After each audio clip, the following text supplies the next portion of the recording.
Folks, this is Screen Watching. It's our weekly discussion of things, what we've been watching on the screen, movies, TV, and there's other screens I'm told as well. My name is Dan Barrett, joined here from, I don't even know how to introduce you at this point because it's been a few weeks since I've seen you. You've changed, I've changed, we've both been through quite a lot, but you have been on an overseas journey. You're a wizened, more travelled man at this point. Simon Foster, how are you doing, sir? Oh, Dan Barrett, I am back in the country just on 24 hours after nearly 4 weeks in the beautiful Scandinavian region of Europe, travelling through. Thank you everyone. Thank you. It's good to be back. Thank you to the back row. Norway, Denmark, Sweden, just beautiful parts of the world, and I've come back with reindeer antlers, and I've come back with Norwegian mugs. I've come back with pewter. Little mermaids. This is the sort of stuff we bring back. A lot of sort of gloves and Nordic gloves as well. So I've got some things here from you. I'm keeping the Little Mermaid, but you could do with a reindeer horn. So it's good to be back. Happy New Year to you. Yeah, Happy New Year to you. How does a Nordic glove differ from an Australian glove? Is it a different number of fingers? Like is it one of these Simpsons issues? No, this sort of crap all over it. There's a whole lot of different variations on snowflakes. That's all this. And this one has actually got a representation of one of the world's famous railways, the Flum Railway, which we went on while we were in Norway. So it's a beautiful part of the world. We went to a reindeer farm and fed reindeer and then ate them, because they're beautiful animals and delicious, which is the best kind of animal. I don't know how to deal with that exactly. Look, I'm just going to move on. Simon Foster, we've got a big show this week. We've got so many new movies that have come out. We've got a bunch of high-profile TV shows, a bit of a hidden gem that I want to discuss. And look, there's just a whole bunch of things. We usually do titles these days. I think that's how we do this.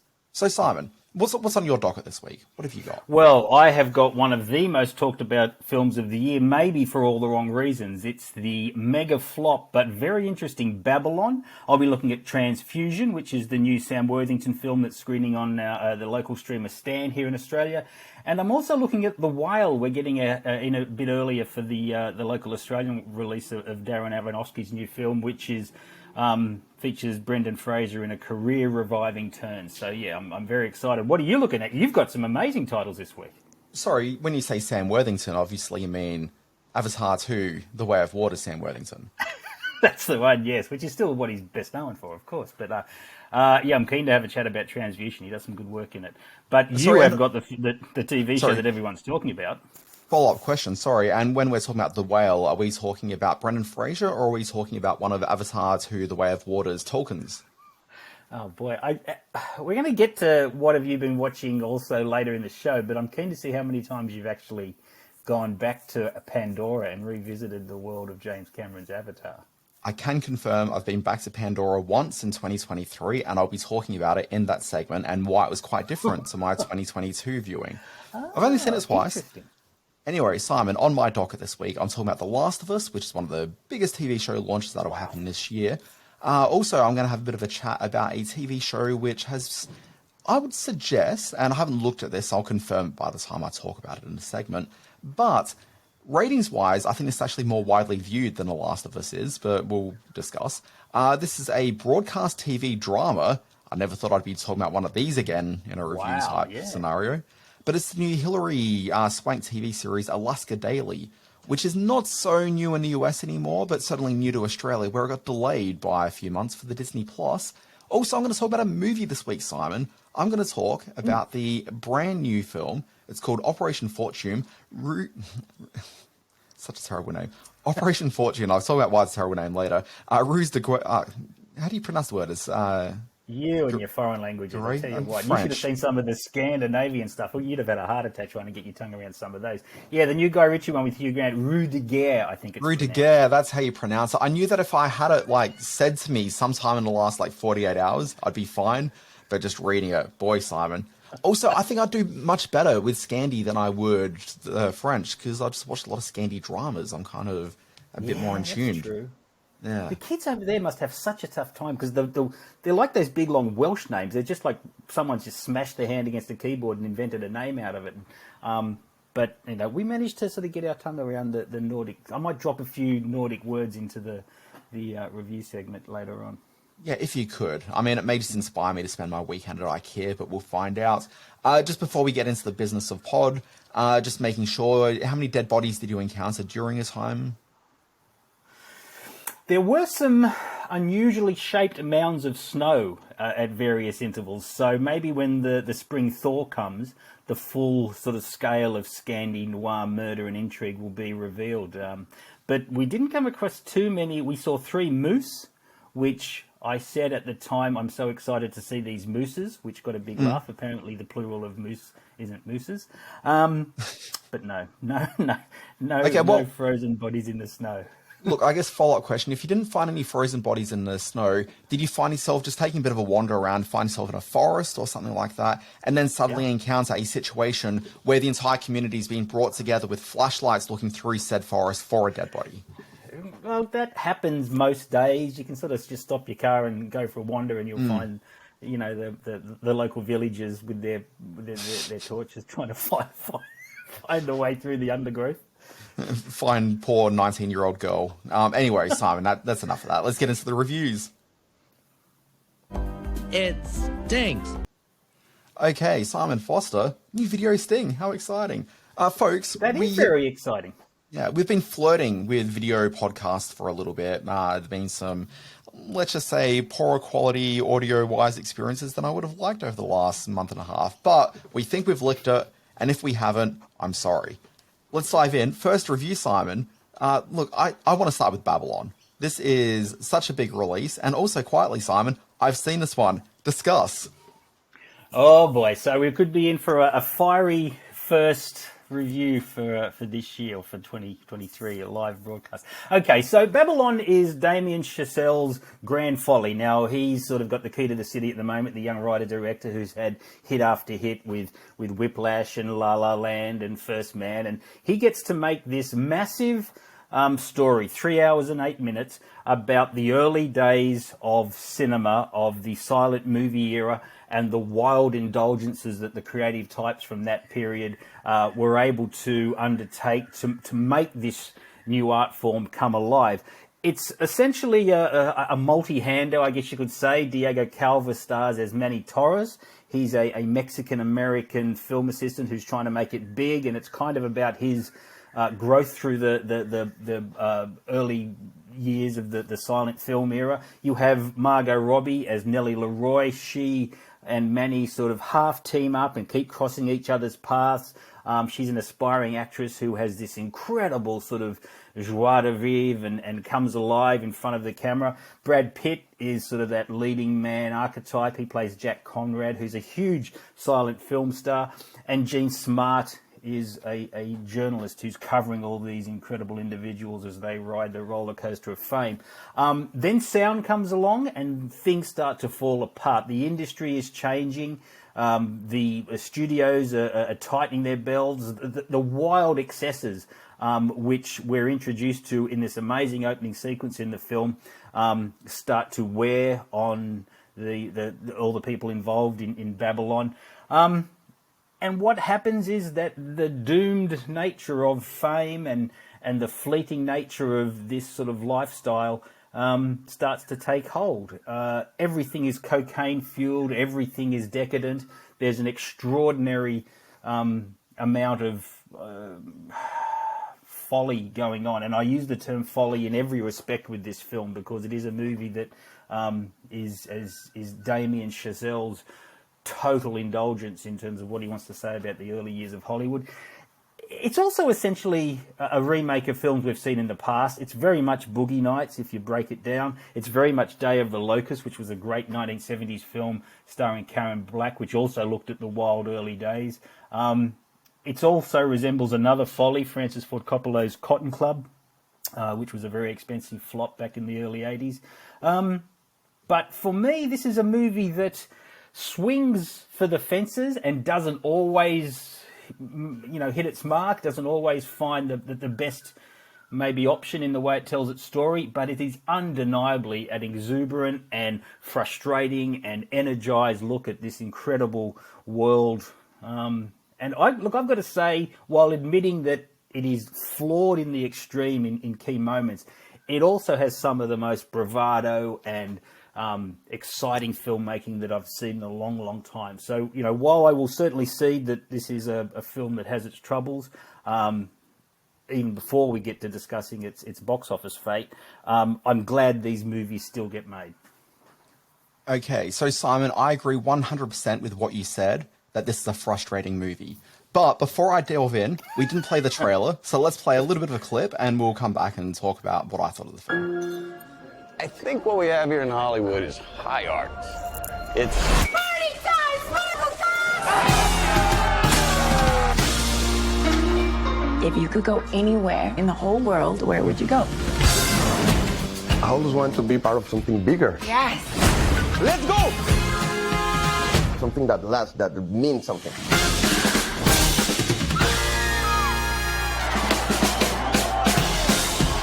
You know, when I first moved to LA, I got your face tattooed on my back. you know what the signs on all the doors read? No actors or dogs allowed. Okay, emphasis on the word dogs there, I think, is probably a key consideration to take away from that trailer there. Look, Simon, this is a film that is absolutely swinging for the fences, and at no point would I ever say that I would not see a Damien Chazelle film, because I think every time he absolutely goes there, but I do feel that he made so many wrong-headed choices through this. You said something incorrect in your thing. You said that it was a 3 hour and 8 minute movie. It's 3 hours and 9 minutes, and I know because I counted every single one of those minutes. I went to the cinema. There were 9 of us sitting there. It was the opening night in one of the few VMAX screenings that are taking place for this one, because screens are still taken up very much by Avatar at this point. So I wanted to make sure I got to see this on the biggest, loudest screen possible, because that's how you see this movie. It is big and bombastic. Okay, anyway, there were 9 of us that went in. There were 6 of us that left at the end. Okay. Yeah, That's so an interesting sort of... That's an interesting take on it. Now, I was lucky enough sorry, to I see haven't actually it given you my take, which is that... No, Okay, so this is where my actual sort of real problems with it is that one of the things you mentioned is that the film definitely takes a lot of inspiration from Boogie Nights. And you can see that from this opening segment. So Boogie Nights opens, it was incredible. I think it's like about a 10, 12-minute sequence where you end up visiting a nightclub in the 70s, and the camera swirls around through this nightclub, and you get introduced to every single major character as we sort of travel around. It's a live place that feels real and vibrant, and there's a real consistency to this room, and you're following it around. This opens up in the exact same way. There's a big party being thrown by William Randolph Hearst, rocks up at the house. At no point do I really know what time of the night this is. It could be about 7 o'clock for all I know. It could be 3 in the morning. Not sure. But we go in there, and it's just like sort of blur of... I don't know how many of the people in that room were real, but it seemed like there was a lot of CG people in the background there. The place didn't feel real at all. There's a whole bunch of people in that scene who are just sucking and effing. We'll put that. It's a big orgy that's taking place within this room. Okay, and so you follow the camera around, you meet a few characters, swing back outside, meet Brad Pitt, meet Margot Robbie, you meet what's the other actor's name? He's apparently from one of the Narcos series from Netflix, Diego Calva. Yeah, Diego Calva. We meet his character, Manny, who's kind of obviously the breakout of this film. Like, you know, he'll be around for years because I think he's very charismatic and he's kind of great in this.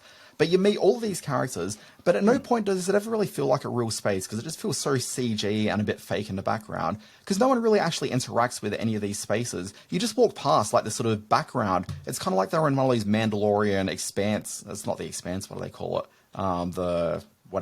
That fake environment that the new Star Wars films are all shot in.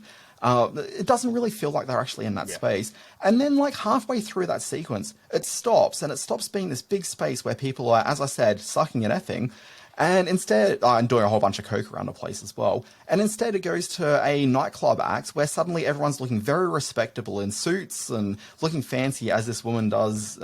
She's a recurring character throughout it, but she sings a musical number, you know, the spotlight's on her, it gets very quiet. But where is this taking place? Is it even in the same building? Are these even the same people?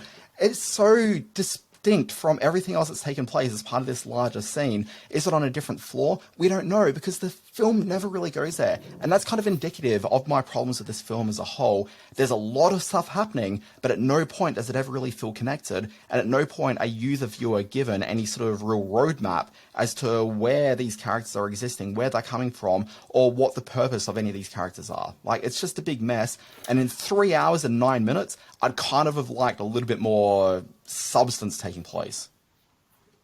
I don't disagree that it's a film that fumbles its key character trajectories. There are such intense moments provided by Diego Calva, by Margot Robbie, by Brad Pitt, but overall it doesn't quite sort of gel in a singular sort of journey for all the characters. That sort of switching of realities that you brought up there, the party turns into sort of the Torch Singer nightclub moment. That's sort of the coke-fueled, drug-induced dream reality that this film sets its first hour in. So I wasn't at all concerned that this was a film made up of, certainly that first hour, images and sensations and filmmaking sort of stylistic choices that waver from the real world. That's what it was to those involved with it. The movie opens on one of the most preposterous... Sorry, Simon, sorry, just because we'll lose it. The argument I'd make is that I don't feel that the film is on cocaine. It's nowhere near sweaty and gross enough for that because it's such a pristine movie. To me, it feels like we're completely lucid, but we're watching a whole bunch of people on cocaine. And that's why scenes like that don't make the mark for me. But sorry, go on. The fact that it opens, and there's a very funny opening sequence in which Manny is trying to transport an elephant across to the Hollywood Hills into LA to make his name as an elephant wrangler, and one poor individual feels the full force of the elephant's fear, as only elephants can provide. But it sets the tone for what is a ridiculous and preposterous and entirely inflated sense of reality.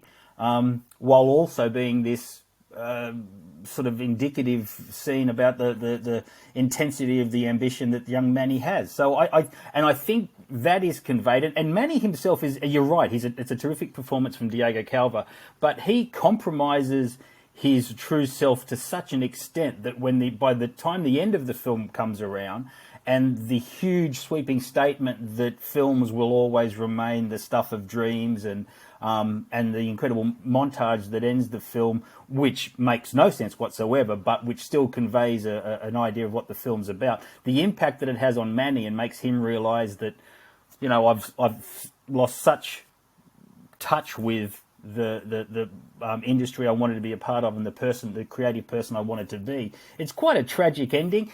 Unfortunately, there's not a lot of feeling in that for me watching it or for the audience because there's been so much artifice that goes on before it. So it's hard to sort of find real world emotions right at the moment that Damien Chazelle wants you to feel.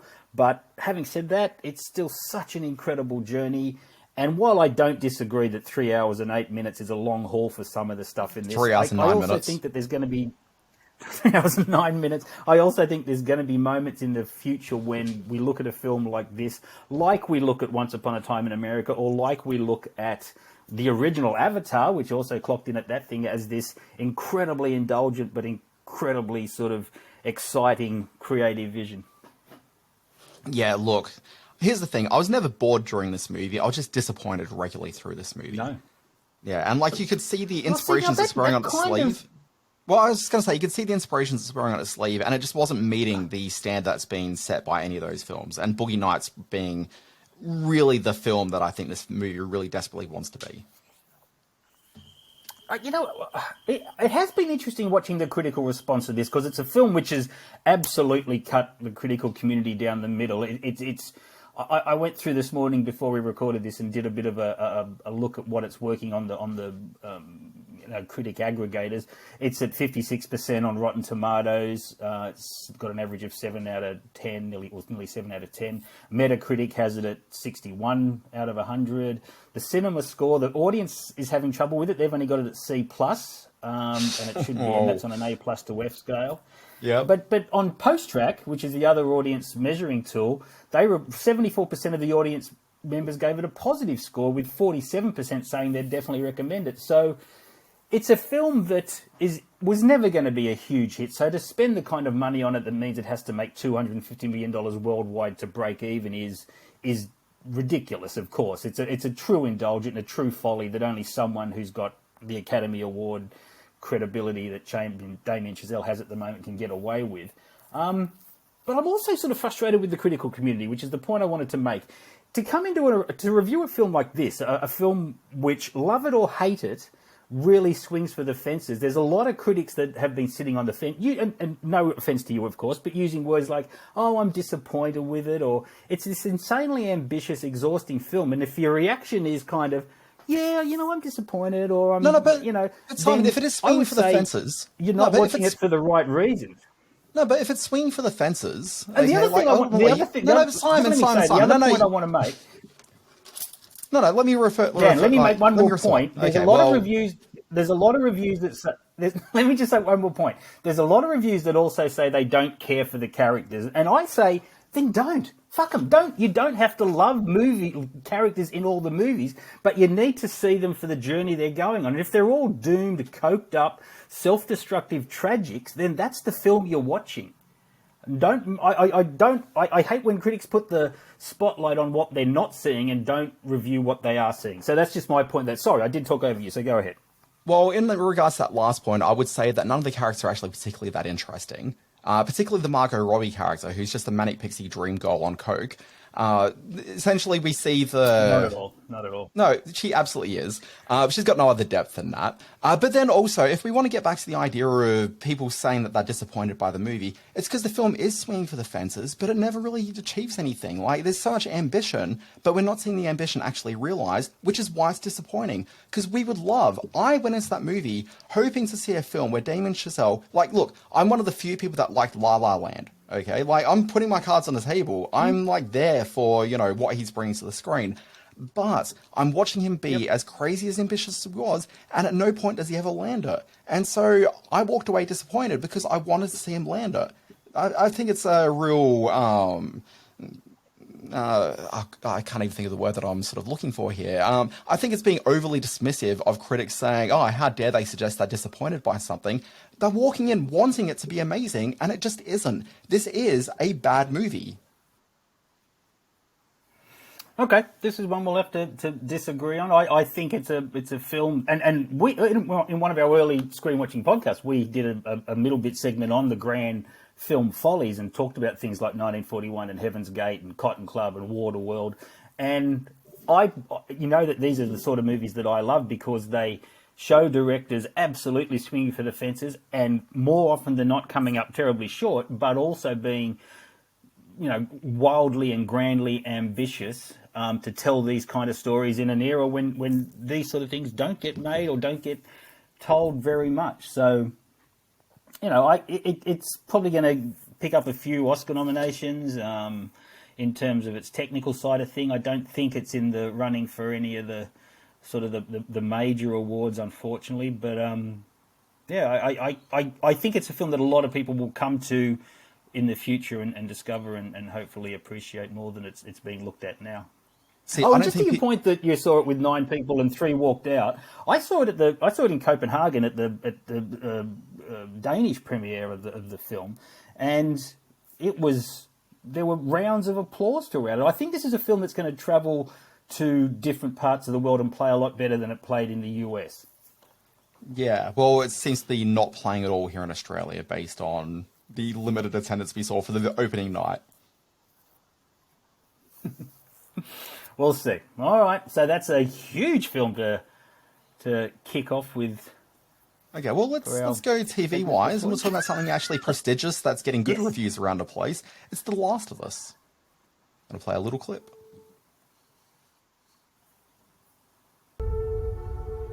If you don't think there's hope for the world, why bother going on? You haven't seen the world, so you don't know. You keep going for family. I'm not family. No. You're cargo.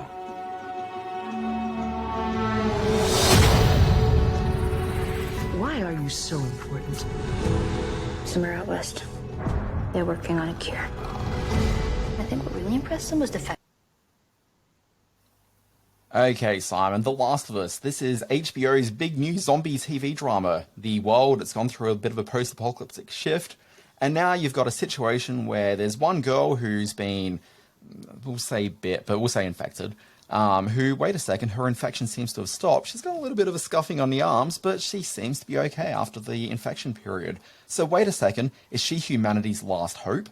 Meanwhile, you've got a guy who's dealing with some psychological trauma of his daughter being killed during the initial sort of outbreak of it all, who he is now tasked quite a number of years later to take this girl who's, several days past the infection sort of scary period, across to a lab from a sort of series of resistance people who are trying to find a cure for the disease. So this is humanity's last hope, and so this guy is dealing with the trauma of having lost his own daughter, and then suddenly he's tasked with looking after a young girl. You can see where all this is going. So, this is a lavish, beautiful, amazingly well-constructed TV series. The production is lavish. It was shot in Canada, and from what I understand, it's the most expensive production that's ever been filmed there in terms of a TV production. Like, when you look at this thing, you can see the money on the screen. It is so gorgeous looking. Now, it's based on a 2013 video game of the same name. Back in 2013, I played this game. What was amazing about this game, and the reason why it stunned so many people back in 2013, was that the game itself was really cinematic to the point where you actually genuinely cared about the characters, you were engaged in them, you were deeply invested. The game opens with like this sort of sequence in the same way that the new TV series opens, where we see like the Joel character, the main guy in the TV series played by Pedro Pascal. It's about the infection breaking out, and it's about him and his daughter like suddenly just freaking out and having to get out of the small town that they're in while everything's just like collapsing around them. Anyway, she ends up being killed, and you're watching this within the game. You're experiencing this because it's interactive as well as through sort of film bits. It is a deeply shocking way for the game to start, and when that starts, like, you're emotionally invested because you care about this girl, you care about this guy, and then suddenly it's all been upended in the same way that Joel's life has been upended. Like, it's such a rich way to throw yourself into a world when it's got that level of interactivity to it. So, the big question I had when I was going into this TV show was, what are they going to do with this TV show to actually justify the reason why I'd watch it as a show without that interactivity? Okay, and just watch it as a story that I've already experienced before. And I have to say, after watching the first 2 episodes, I don't really think that they've justified it.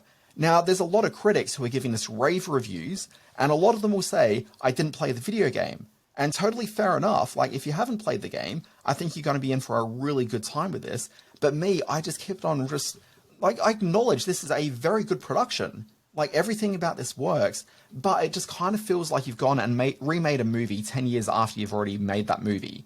Like, I just don't really know what new things they're bringing to the table. And when they do bring new elements to it, so episode 2 opens with this extended opening sequence where it's not set in the US, it's set, I'll say elsewhere, because the episode, as we record this, hasn't aired yet, and I don't want to ruin it for people. But it's a really interesting, engaging sequence, because they're doing something entirely new and coming at the story from a new perspective. And when they do that, like, I could really just feel the quality of this production right there on my screen. But unfortunately for me, someone who'd played the game, I just kind of thought we're treading too much of the similar beats. Okay, so, as you know, and regular listeners know, is I don't play video games and certainly hadn't heard of The Last of Us until word of this series came down. So for me, this was just a gripping bit of narrative storytelling, this first episode, that did all those things to me as a new viewer that the video game did to you as a past player. That opening sequence with the young girl and her fate really rocked my world. I did not expect that to happen. And then as the story evolves, and Pedro Pascal's character is caught, in this compound to protect the survivors from the zombie hordes. It's familiar territory for someone who watches as much zombie stuff for me, but it's done with character depth, and it's done with class, and it's done with a production values that make it watchable, and what we hope us zombie watchers hope for in most of the things that we watch and very rarely get. So all those things work. To your point that it's too much or too familiar, or too closely tied to its source material to find anything new in it. I find that a really interesting point, because it's very often the complaint is, oh, it's nothing like the book, or, oh, gee, why did they bother remaking that? It's nothing like the original you know what the film. difference So is? You know what the difference is there? You're saying almost the opposite. That But sorry, the difference there is that often it's an adaptation of a book, or it's taking it from another medium. Okay, and like there's reasons why people get upset about like deviations and why they get upset when things sort of hem too closely there.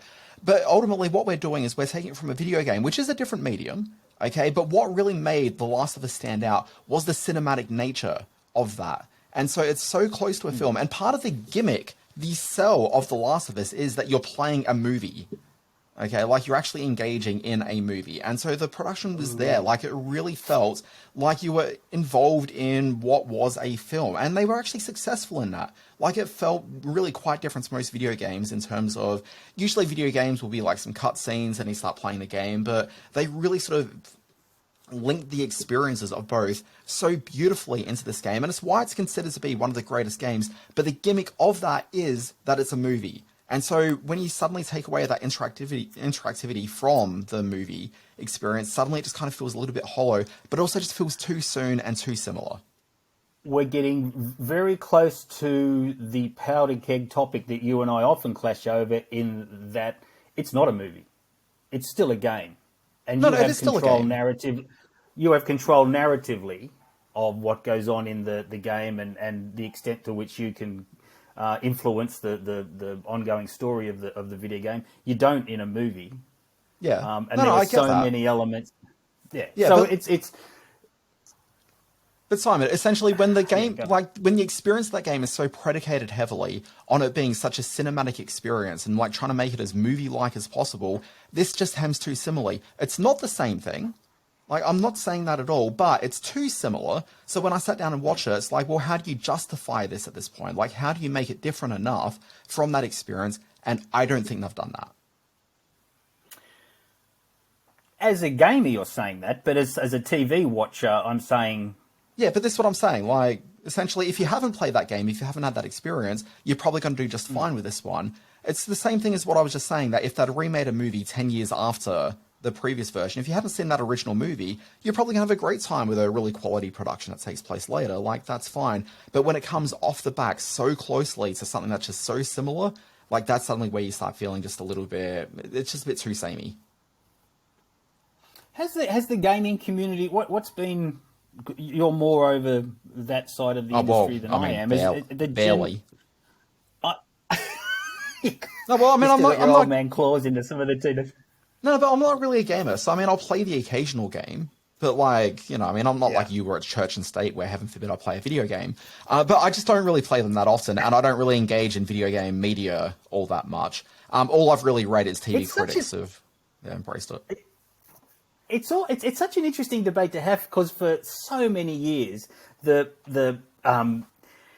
walk-up start to any conversation about do we adapt this video game into a film is that all video game adaptations are shit, and everything goes any discussion in this regard, and we've discussed this previously on the podcast, always works its way back to Super Mario Brothers. So to actually say the that shittest of the shit, exactly. So to actually say that we have now got a video game adaptation that really succeeds as a little bit of, as a brilliant bit of TV storytelling, yet is just too closely aligned to its original source material to break out in its own way. That's a new debate to have when you're talking about video game adaptations. Look, it is, but I mean, that's the thing about The Last of Us, in that it is a really different video game experience. It is just so, as I said, like, this really sold itself on being a interactive movie in a way that other games don't do that. And the reason why most video game adaptations go off the rails is because the sort of storyline that you construct to have a experience within a video game is often really quite different than narrative concerns you have for pretty much most other media. Like, it's designed to be interactive, and essentially usually the plots are so thin because you actually don't want that much sort of plot sort of really hampering, because essentially you don't want to over-labor the experience, because people just want to get right in there and start playing a game. But The Last of Us really was built with this idea of you're engaging within this world. It's a different experience, and that's why we're having a pretty different conversation around this one. All right, The Last of Us is on HBO Max in the US. Where's it playing here in Australia? It would be on Binge, which is the Australian home of HBO as it stands. On the Binge. Yeah. All right, well, let's get on to the next one. Your man Sam Worthington has found himself in a new film on the Australian streaming stand. Oh, sorry, Simon, I just jumped right in. We're not invincible. You just gotta keep your line.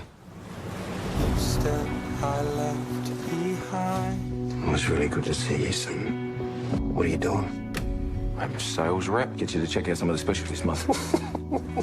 Each road you What about you? You still doing the same thing? It's what we're good at, Corporal. find every night for Did my dad Okay, I think I've seen enough. Okay, well now this is interesting because it is a story about a returned serviceman who, played by Sam Worthington, his name's Ryan Logan, he's a Special Forces operative. So he's this highly trained, battle-hardened, instinctive soldier who's trying to cope with life back in the real world after a tragedy. He's lost his wife and his unborn daughter in a terrible car accident. And to make ends meet and to try to come to terms with the insanity of his world, he becomes involved with his ex-CEO, played by Matt Nable, who also wrote and directed the film. And they get caught up in knocking off some cash from a drug dealer. Things go terribly, and all the time Sam Worthington is trying to deal with his son Billy, played really well by Edward Carmody, who's struggling himself with growing older, the loss of his mum, what it means to be a teenage boy without much of a father figure guiding him. And Sam Worthington in this dual role of hardened killer, caught up in an underworld that he doesn't really want to be, but sort of he has to be, and a father who's just not dealing with Billy's sometimes acting up. It makes for a pretty powerful film, I must say. In the end, it sort of leans a bit too heavily into the criminal sort of B-movie tropes. But along the way, it says some really sort of deeper and harder things about returned servicemen psychology and dealing with integration back into contemporary society. This played one of the major sessions at the recent Veterans Film Festival. I can't remember whether it was opening or closing night. And I would be very interested to see how a cinema full of soldiers took to the portrayal of a Special Forces operative like Ryan Logan dealing in such dark places, all within the sort of context of a B-movie thriller. So this was better than I expected to be. Still not a great film, but Worthington is very good, and especially Matty Nable, who has some really big scenes as the unhinged ex-CEO, is terrific. So Transfusion on Stan. Okay, Simon, we're going to move on to Alaska Daily, now streaming on Disney Plus in Australia, and it's an ABC drama from the US. Good journalism is what somebody doesn't want you to know. Her name is Gloria Nanmack. She went missing. No one's gonna do anything about it. Not the cops, not the courts. Her death is part of a pattern. She went missing when she was 17. We never found her. She was taken. Alaska has a funny way of revealing things to you. Okay, Simon, that's sorry, what's the series called again? It's Alaska Daily? Yeah. The reason it's called Alaska Daily is because that's the name of the newspaper that they work at. So the series opens up, it's Hilary Swank. She's a fancy New York Times style writer.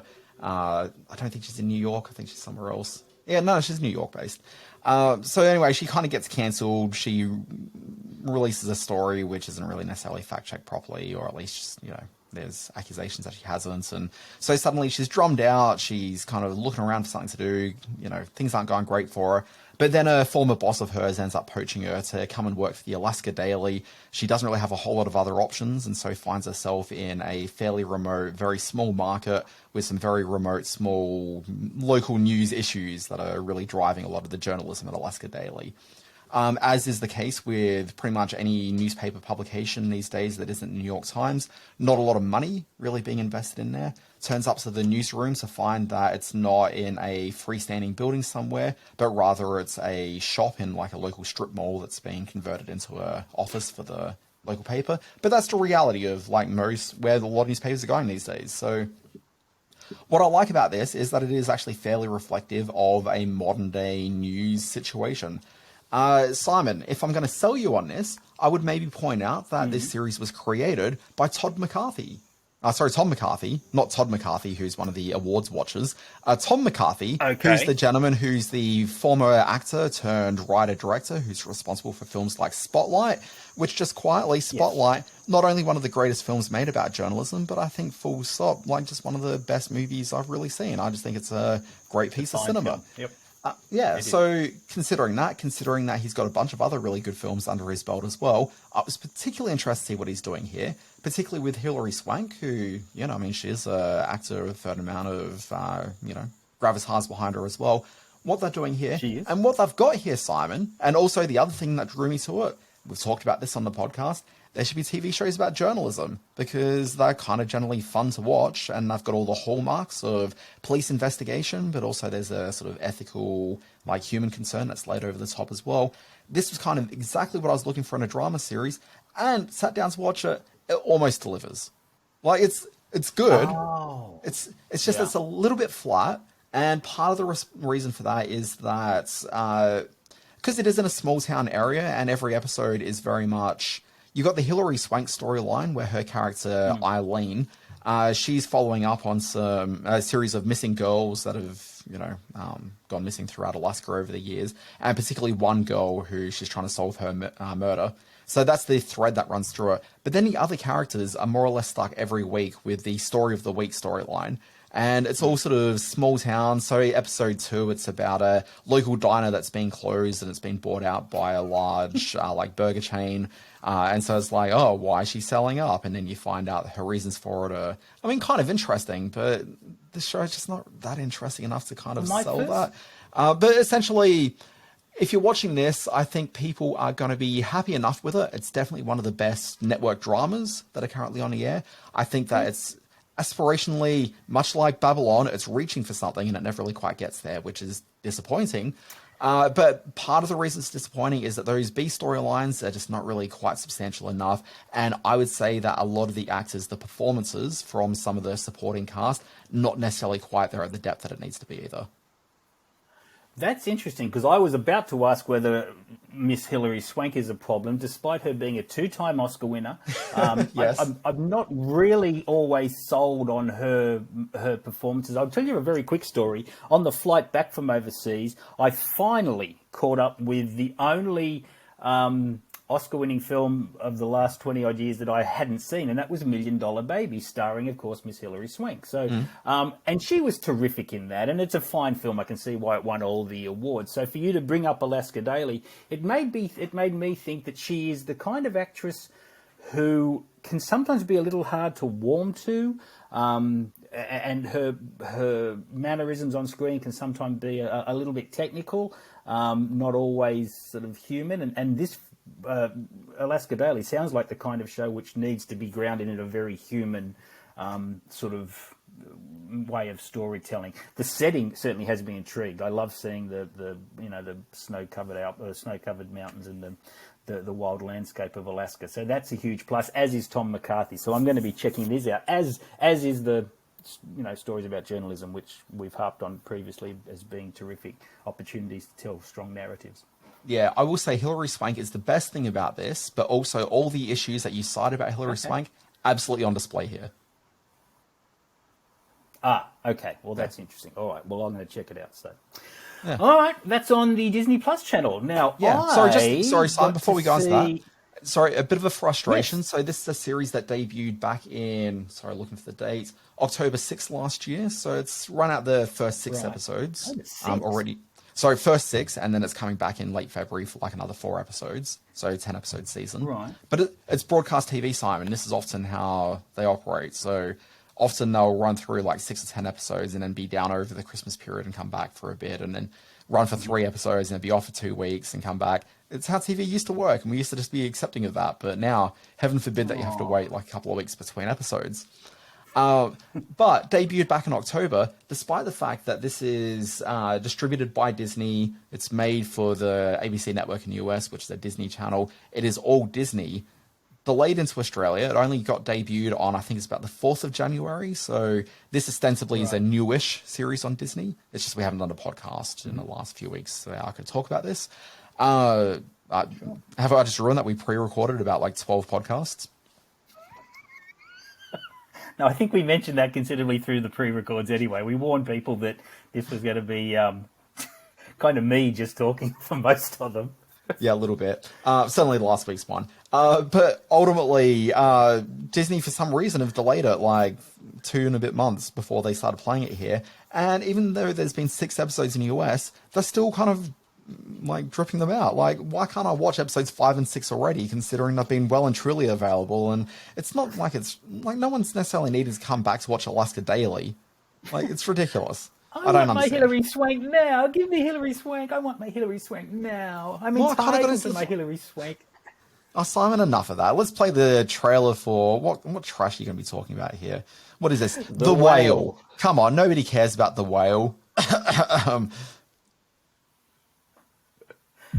I know these rules can feel constraining, but remember, the point of this course is to learn how to write clearly and persuasively. Think about that. Think about the truth of your argument. You're an amazing person, Ellie. I couldn't ask for a more incredible daughter. Are you actually trying to parent me right now? Who would want me to be a part of their life? Okay, Simon. TV where Brendan Fraser plays a big fat guy.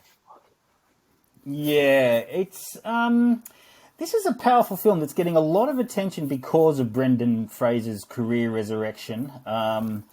We should point out that Brendan Fraser had a central role in the Batgirl film that was canned and put on the shelf. So he was on a real resurgent path. For renaissance.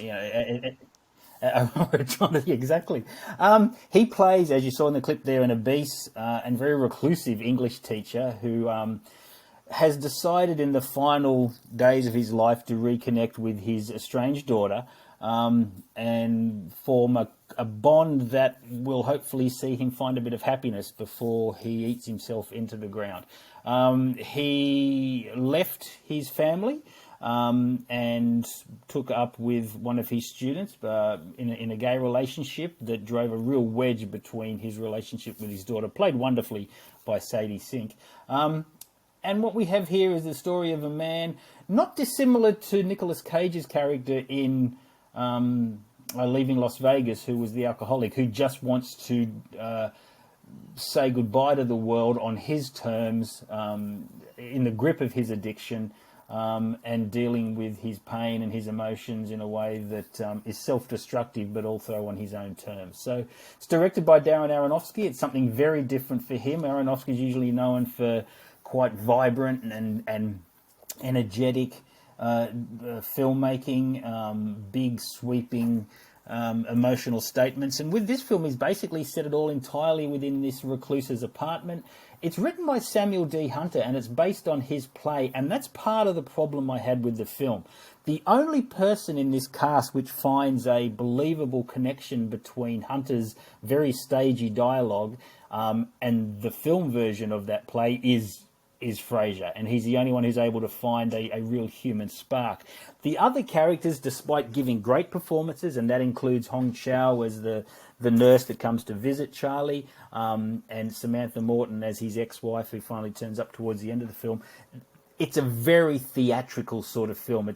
You can see the stage directions and you can see the stage setups in everything about this film, and it really is why all the award season attention is being focused on Brendan Fraser and not so much the rest of the film. I hope Brendan Fraser takes out all the big awards in the weeks ahead, because he is extraordinary in the part, and when he really unleashes and you come to understand the grief and the pain he's going through, it's right there on his face. The fat suit that he wears is very convincing. His movements, the struggles that he goes through as an obese man, are all conveyed in very realistic terms. I wish the emotional core of the film was able to sort of break free of its source material, which it doesn't, and that's a shame. But Fraser is amazing, and we're a little bit early on this one. It's in Australian cinemas on the 2nd of February and is in wide release around the rest of the world. Okay, speaking of strong emotional cores, let's talk about the new Guy Ritchie movie, Operation Fortune, RUSE DE GUERRE. Fortune. That is a sexy name. As a private contractor, you possessing a unique set of skills.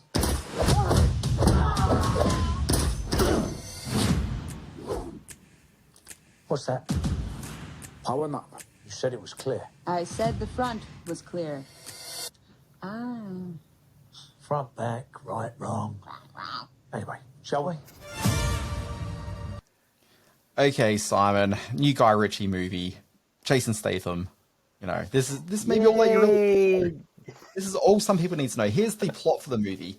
Elite spy Orson Fortune, I'm sure it's his real name, must track down and stop the sale of a deadly new weapons technology wielded by billionaire arms broker Greg Simmons. Reluctantly teamed up with some of the world's best operatives, Fortune and his crew recruit Hollywood's biggest movie star, Danny Francesco, to help them on their globe-trotting mission to help save the world. This is directed by Guy Ritchie. He's a co-writer on the movie. The film stars Jason Statham, Aubrey Plaza, Bugsy Malone, who's a rapper of some, awareness. I was unaware. Hugh Grant, Josh Hartnett's in there, Carrie Ells. Ultimately, hear that cast, hear that as a Guy Ritchie movie, hear that plot. That's enough to buy a ticket. I bought a ticket to this, and I have to say, this is 2/3 of the way being a really entertaining movie. So, I saw this one during the week. Last night, I rewatched the Guy Ritchie Man from U.N.C.L.E. movie, which I think is genuinely a really great, fun movie. And all the way through Operation Fortune... Yeah, well, it is. And so all the way through Operation Fortune, I was kind of hoping it would reach that stature, okay? Because it has it's got the pedigree. It's all there. But it doesn't. And at no point do you ever kind of feel as though the script really feels like kind of met the mark. All the jokes... it's the thing about The Great Perd Happily. It's got the cadence of a joke, but the actual joke isn't really there in any of the jokes on screen, which is a challenge for a movie like this. Ultimately, I should have walked away from this film thinking, much like I did from Man from U.N.C.L.E., I'd like to see a sequel to this. I would like to see this instead of the next James Bond movie. Ultimately, it's ticking a lot of boxes with a cast which is fairly charismatic and a good sort of setup for a franchise of films. But I don't know, I was just kind of left going, you know what, I was never quite bored by it, but I did often wonder why I decided to spend my evening watching it. And the biggest question I had through the entire thing is, why on earth is Aubrey Plaza putting on the accent that she's putting on? It makes no sense. It's just baffling. And she's got one of the most distinctive sort of voices on film, and she's going through this incredible career surge at the moment with White Lotus and with Emily the Criminal, and she's doing a lot of good work. The fact that there's so much quality talent in this film, but it's generating very little buzz around the world. It was being released over in Scandi when we were over there, and there just wasn't any sort of buzz on the film. And Guy Ritchie is such a crazy director in terms that he can, I'm going to take on Aladdin, and everyone's going, are you kidding? How can Guy Ritchie, the man behind Lock, Stock and Two Smoking Barrels, and now have Will Smith as a blue genie? And it turns out to be one of the best of the Disney live action films, and here he is back in his own sort of backyard doing what made him, and he does so well, and by all accounts it's a fairly mediocre movie. Yeah, look, not great. So it hasn't really got a lot of buzz yet because it hasn't had the US release. So it's had the European and Australian releases. And often when they kind of flip it the other way around, like that sort of buzz, like marketing engine's never really quite there for it. But I don't know. Sure. It was a struggle. Like, essentially, I will say this. The film's been out, well, when I saw it on Tuesday night, the film had been out for about a week at that point. It was playing on a pretty small screen at my local cinema.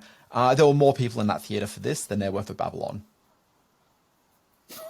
You give it a rest. You had such the internet when it comes to Babylon. You're the circling shark who smells blood in the water. I saw your tweets during the week. You just couldn't wait to stick the knife in. But that's fine. That's fine. That's fine. Sorry, if you make me sit through a bad movie for 3 hours and 9 minutes, Simon, then I'm going to have some things to say. But anyway, Simon, let's move on. We've got a middle bit. This takes place in the middle of the podcast. Simon, you've been overseas jaunting. Where did you go? Name the countries. Love the middle bit. Very excited to be talking about Norway, Sweden, and Denmark, the Scandi countries. Didn't get to Finland and didn't go to Iceland because it's a bit far away. But those three countries were where we were, and I was it's such a beautiful part of the world. The landscape, the people. No, Simon, the people are so beautiful. It's ridiculous. No, Simon. I don't care about the landscape. I don't care about the people. This is what I want to know. When I go holidaying somewhere, the first thing I like doing when I get in a hotel, I flip on the TV, I see what the TV experience is like in that country that I'm in. So, Simon, what I want to know is, I don't care about the people. The people, they can stay over there, whatever. Don't care about them. Beautiful landscapes. I follow your wife on Instagram. Like, I've seen enough. I don't need to hear about that. But when you got into your hotel or Airbnb or wherever you were staying, you flipped on that TV, what weird stuff did you see while you were jaunting around? Well, I'm glad you brought it up because I did make some very pertinent observations as to the Scandinavian TV landscape while I was there. Just briefly, let me run you through what's happening in Scandinavian television at the moment. In Norway, you have the state-owned NRK network there, that's like our ABC and SBS, and then you have the TV2 network, and that's owned by Egmont, and they have a whole series of sport and news and channels like that. Very similar in Sweden, you have the SVT public broadcaster, and they've got a whole bunch of channels. They have 22 sort of regional outlets where they do local news. Then you have the private commercial network, which include TV4 and Viaplay, which has an output deal with SBS here in Australia. And in Denmark, you have the publicly owned DR, or Danish Broadcasting Company, and TV2 is the largest private network. And of course, you've got all the streamers like Paramount Nordic and Warner Brothers Discovery and some local ones like Seymour Entertainment that have their outlets. So when I turned the television on, I was at first very surprised by exactly how much English content there is. We were in Tromsø in the north of Norway, and we stumbled straight into a Mr. Bean marathon. Mr. Bean is huge in the Scandinavian countries. You will still go into shops everywhere and find T-shirts and souvenirs covered with Mr. Bean. So even all these years after his debut, he's everywhere because he doesn't have language, and comedy sells all around the world, physical comedy. We got into Love It or List It, Australia and UK versions, and Bondi Rescue. So there was some familiar stuff that we saw on television. Sport on these channels is unrecognisable. There's two that were all over. Now, I should point out that soccer's still in its post-World Cup winter month hibernation. Postponement. Hibernation, yeah, exactly. So we watched this game called handball. Sounds simple in the way that football does, but it is this brutal sort of mix of indoor soccer with a little bit of ice hockey, but not on ice, but it's kind of that rough. We watched Denmark versus Estonia, two of the top handball nations, and the coverage on that is huge. And also cross-country skiing, which you wouldn't think would be exciting television, and you'd be right. Now, streaming on Scandinavian television, logging on to our account, we found that it is geo-tracked, and you may have some insight as to why this happened. So when we logged on to our HBO Max and Netflix accounts over there, when we got through our Apple TV that a lot of the Airbnbs provided us, suddenly we were getting Scandi content that we'd never seen before. So we had Norwegian thrillers or classic Swedish films or something like that. So this was not the same content sort of interface that we had back here in Australia, but very much suited to that part of the world. Does that sound right to you? Is that how it would work, having this sort of geo-specific algorithm kick in? Yeah, it depends on the platform. So, for example, Paramount Plus in Australia is actually an entirely different platform than they have in the US. So, if you go traveling with your Australian Paramount Plus, it wouldn't work over there. But if you go traveling with your Netflix account, for example, around the world, then you'll find that whatever country you land in with your Netflix will pick up that local Netflix service. And so, even though you're doing some dodgy things with an HBO Max, you're telling your internet provider that you're in the United States, so you're seeing the United States version. But when you travel to a country with HBO Max, like their local server will kick in and serve you up the local stuff, or at least protect the server and whatever. Yeah. And I should point out that just prior to going to Copenhagen for 6 days, we did binge watch the Nicholas Winding Refn Copenhagen Cowboy 6 episodes on Netflix, which really divided the house. She hated it. I kind of dug it. I thought it was pretty cool. So fortunately, Copenhagen wasn't like that sort of version of Copenhagen. It was a much nicer place than NWR puts across. Now, some oddities. I do want to point out some strange things. Norway has its own version of sunrise, which is ironic because it doesn't have sunrises. So when we got there, our weather app told us that there would be no sunrise for 7 days, and yet every morning we could turn the television on and watch sunrise. So that was interesting. Now, there is a show, and this is one of the oddest things I've ever seen. It's called Per Spelet. It's a popular Swedish Fragesport, which is a trivia show. Each week, different participants, I think some of them were celebrities, are showing film clips from the front of a moving train, and they get certain clues, and they have to guess what famous railway journey this footage is from. So one of them, they'll be watching this and they'll be going past and they'll go, oh, that's a mountain that I recognise. Oh, isn't that sort of Lake Cargeligo or whatever down there? And they have to guess what part of the world they're in watching this train journey. And apparently it's been around for like 30 years and is hugely popular. So who'd have thought? Look, that's incredible. That was interesting. Now, this one you may recognize. No, Simon, it is incredible. Simon, can I point out how long we've been running here? Because you talked about Babylon for about 25 minutes. We kind of need to move this along. Okay, very quickly, you will know about a British short comedy classic called Dinner for One. It launched on German TV back in the early 70s. It is now so popular in Europe, it's shown right across New Year's Eve. It's a short about a drunk butler and this dowager old lady. We saw that turned up on local Scandi TV.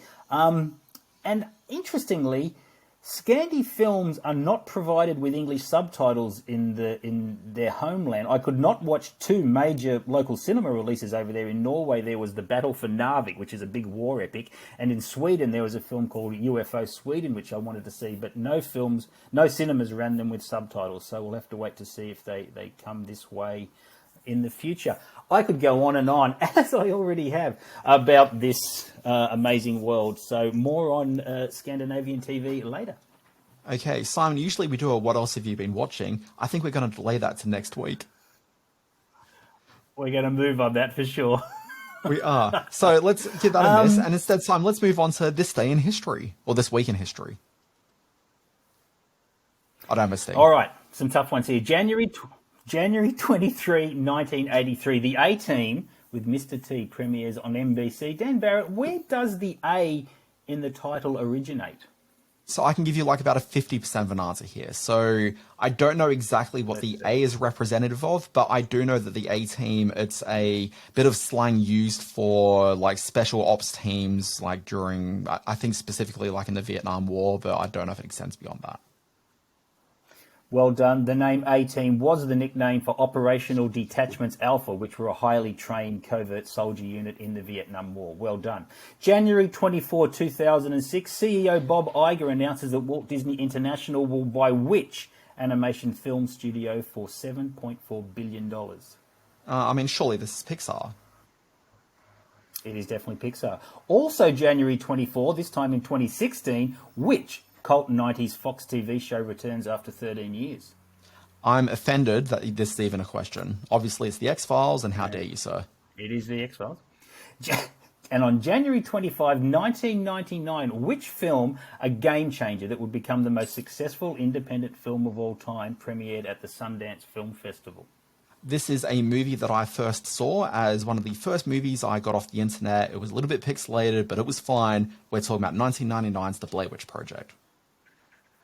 Produced for $60,000, the film went on to make $248.6 million at the global box office, an indie record at the time. Absolute chump change. No, not happy birthday. No, not that. Please, no, not happy birthday. Interesting bunch of birthday. I love the graphic. Beautiful graphic. What do these birthday buddies all have in common? Now, they've all played a certain character type with a certain trait. January 22, 1934, Bill Bixby. Also January 22, 1959, Linda Blair. January 23, 1944, Rutger Hauer. January 23, 1961, the beautiful Natasha Kinskink. Now, they've all played a character type which has a certain trait. Can you guess what it is? And yes, this is a very hard one. So I'm 100% certain that at some stage, each of these actors have played a role where they were in prison but had a neck brace around them that was tied to a similar inmate in a similar situation. And if either of them ended up leaving within 100 meters of each other, their heads blew off. Am I correct? No. Okay, so Simon, that's the movie Wedlock starring one Rutger Hauer. But anyway. Oh, of course, yeah. Yeah. But anyway, Simon, I believe the actual answer is each of these actors played a character that goes through a major physical transformation. Dan Barrett, you magnificent bastard, you got it. That's extraordinary. Yeah. Can you name it? Okay, so Bill Bixby, obviously best known for playing Dr. David Banner, not Bruce Banner, David Banner, because it's more straight. Played David Banner in The Incredible Hulk. Obviously, he didn't play The Incredible Hulk. That was one Lou Ferrigno. Linda Blair, she obviously went through quite the transformation in the Leslie Nielsen film Repossessed, which is a parody of, The Exorcist, which is another film she may have been in. Rutger Hauer was in the film Lady Hawk, and I believe played some sort of a wolf-type character. And then Ms. Kinski, I believe, and this is where I'm a little bit patchy, but I think the film she goes through the transformation is Cat People. Is that the film? She turned from the hot, horny woman into a killer cat in Paul Schrader's remake of Cat People. How did you get that? I thought that was really tough. Well done, Dan Barrett. You've started off the year in a blaze of glory. I'll do what I can. Sure. Yeah. Wow, this has really gone along, this podcast. This has gone on longer than religion. This has gone almost as long as Babylon. That's not true. There's another 2 hours until we're reaching Babylon phase. 2 hours and 3 minutes, as my time code says. Simon, this is the end of the podcast. Folks, thank you very much for listening to Screen Watching or watching it via whatever platform you're on. If you're on Spotify, you can do both. My name's Dan Barrett. You can find me on Twitter at the Dan Barrett. Start your day with my free newsletter. It's called Always Be Watching. Find that one at alwaysbewatching.com. It's got the big stories in TV, streaming, and sometimes film. And then on Fridays, I've got the member-only Always Be Streaming newsletter that recounts the big shows that launch that very week. You can find me on the Twitter at SimonRFoster1. That's the handle for my Screen Space site, screen-space.net. Visit the Screen Watching Facebook page, where you can see a whole lot of new trailers and some interesting stuff. The Screen Watching YouTube channel will be getting some fresh interviews up there as the new year kicks on. And on Twitter at screen_watching. Now, those are new interviews. You're not getting fresh with your interview talent, right? Well, there's been a couple that I got some funny looks for. But anyway, that's another story. No, it'll be new interview content to see. Okay, exciting stuff. Folks, this is the first proper Screen Watching of 2023. Aren't we off to a great start? Folks, we'll be back next week, maybe with more graphics on our video program. We'll find out. Folks, we'll see you then. Bye-bye.